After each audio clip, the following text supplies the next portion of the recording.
안녕하세요. 닥쳐라 정치입니다. 오늘 인터넷을 보다가 굉장히 자극적인 제목의 기사가 눈에 띄길래 클릭을 해봤더니 역시나 조선일보였어요. 다른 분들은 괜히 조선일보 기사를 조회수 올려주실 필요는 없으실 테니까 제가 대신 소개 좀 해드리겠습니다. 이 조선일보의 기사 제목은 나랏빛 700조예요. 그러니까 7 뒤에 뱀처럼 길게 영자를 무려 14개나 그려놨는데 이건 뭐 제목이라도 한번 쳐다봐 달라고 기를 쓰는 것 아니겠습니까? 어쨌든 이 기사의 내용을 보면요. 우리나라 빚이 눈덩이처럼 불어나 사상 처음으로 700조 원을 넘었다.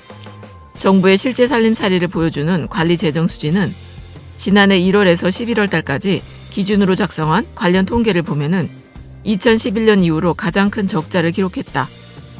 이렇게 우리나라 국간이 크게 빈 이유는 정부가 씀씀이를 급속히 늘리는 반면에 세금은 덜 거치고 있기 때문이라고 썼는데 그런데 조금 다른 얘기라고 생각하실 수도 있겠지만요.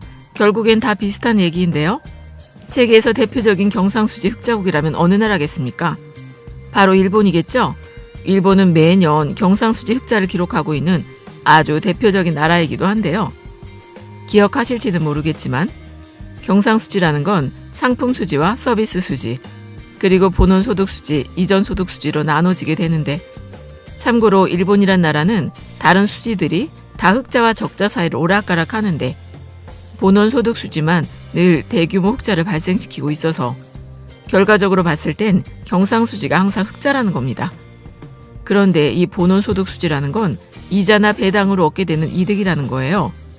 그러니까 조금만 더 생각해보면 돈을 빌려주고서 받게 되는 이자나 투자한 대가로 얻게 되는 배당이 만약 일본 내부에서 일어나게 됐다면 상품 수지나 서비스 수지도 늘 흑자여야 맞다는 겁니다. 즉 장사가 잘 돼야 배당도 줄 수 있는 거니까 그렇죠. 그런데 아까 말씀드렸던 그대로 일본의 상품 수지나 서비스 수지는 적자랑 흑자를 오락가락 하는데 특히나 서비스 수지는 우리나라가 일본 관광을 폭발적으로 가기 시작한 2017년이나 2018년을 제외하면요. 거의 언제나 적자였다는 겁니다. 그러니까 일본이 배당 이익을 주로 얻게 되는 산업이 국내 산업이 아니라 해외 산업이라는 것이죠. 뭐 거기까지는 그러려니 하면서 생각을 합니다. 충분히 그럴 수 있는 문제라고 봅니다. 그런데 나라 전체의 수지타산이라는 경상수지가 절대적으로 해외 산업에 투자한 결과물로 생긴다고 하면은 일본의 경상수지 흑자가 실제로 일본 국민들한테요. 어떤 혜택을 줄 수 있겠습니까?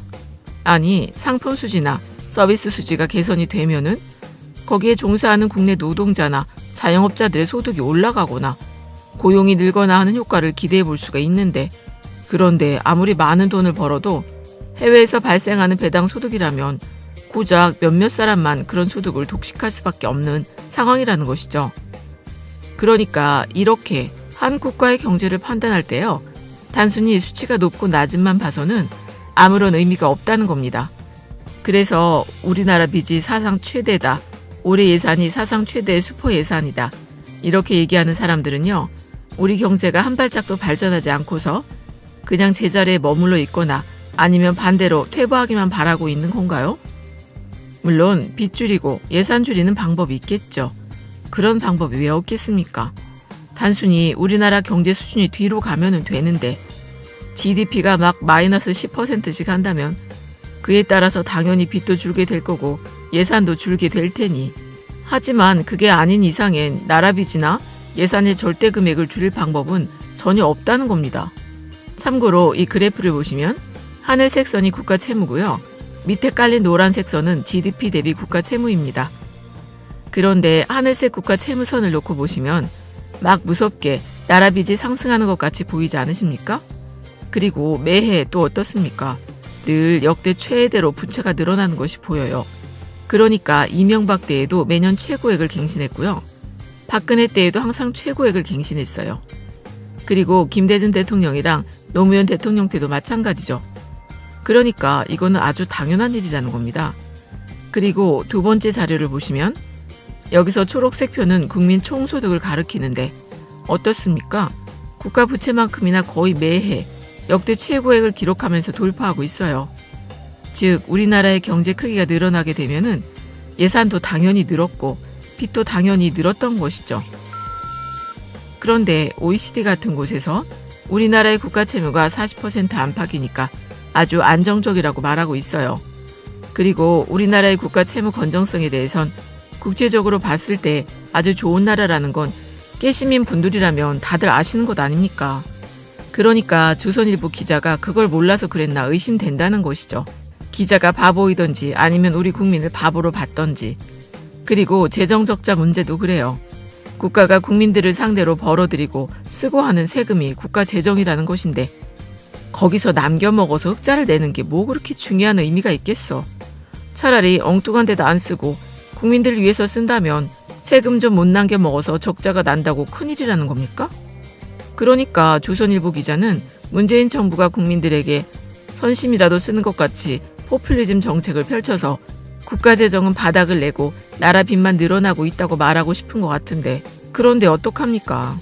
OECD나 IMF 그리고 하다못해 무디스나 피치나 스탠다드앤푸어스 같은 신용평가 회사에서도 우리나라가 재정 안정성이랑 재무 안정성이 아주 좋다고 그러고 있으니 그리고 또 문재인 정부가 추진하는 소득주도 성장 정책도 아주 잘하는 정책이라고 평가를 하고 있어요.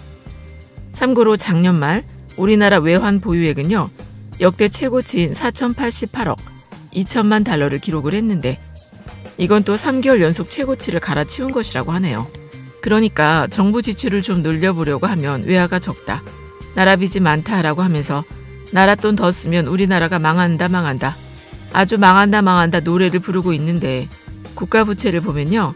GDP 대비 작년 말까지 미국이 106.9, 영국은 111.8%, 프랑스는 122.5% 등으로 주요 선진국 부채 비율이 100%를 넘어서고 있는데 OECD 평균 부채 비율도 109.2%입니다.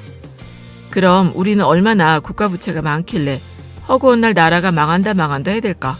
우리나라 국가 부채는 작년 말까지 고작 40.1%입니다. 그러니까 이건 도무지 믿어주기 어려운 수치죠? 그래서 뒤에 0이라도 하나가 빠진 것 같죠? 절대로 아닙니다. 40.1%예요. 그러니까 40.1%라는 건 국가 채무가 아주 건실하다는 겁니다. 그런 반면에 경제 선진국이라는 이웃나라 일본은 국가 부채가 미국의 2배가 넘는 224.1%입니다. 물론 우리나라 경제 상황을 무조건 좋게 포장하는 건 문제가 있지만 현실과 맞지 않게 무조건 문재인 정부를 깎아내리기 위해서 경제가 나쁘다, 나라가 망한다 라면서 가짜뉴스를 퍼뜨리는 건 정말 우리나라의 미래를 좀먹는 일이라는 것이죠. 더구나 우리나라는 소득 5분위 중에서 하위 계층의 소득이 꾸준히 증가하고 있어서 결국엔 소득을 증가시켜서 경제의 수레바퀴를 돌리는 데까지는 시간이 좀 걸리긴 하겠지만 그래도 곧 성과가 나오지 않겠습니까? 그러니까 OECD에서도 소주성 정책이 아주 훌륭한 정책이라고 칭찬하는 것이죠. 그러니까 기업들한테만 돈을 몰아주고서 그 돈을 또 돌리려고만 한다면 더 빠르게, 더 쉽게 이리저리 돈을 잘 돌릴 수는 있겠지만요. 하지만 국민들은요, 그런 돈을 만지기도 어렵다는 게 문제라는 겁니다. 그래서 문재인 정부는 바닥에 깔려서 숨도 못 쉬는 소득 하위 계층한테도 숨 좀 쉬게 해주면서 그걸로 또 성장을 이끌어내려는 정책이 바로 소득주도 성장 아니겠습니까? 그리고 이 소주성 정책은 작년부터 그 성과를 이뤄내고 있는데 우리 대한민국이 빠른 고령화 현상 속에서 모든 계층의 가계소득이 고르게 증가를 했고요. 소득 분배도 개선되었다는 겁니다. 그러니까 소주성 정책이 더 깊이 우리 대한민국 사회에 깊숙이 뿌리를 내릴 수 있도록 충분한 시간을 줘야 한다고 저는 생각이 되네요. 그러다 보면은 반드시 큰 성과도 있을 거라고 생각합니다. 그럼 끝까지 들어주셔서 감사드리고 좋은 의견 댓글로 많이 남겨주세요. 고맙습니다.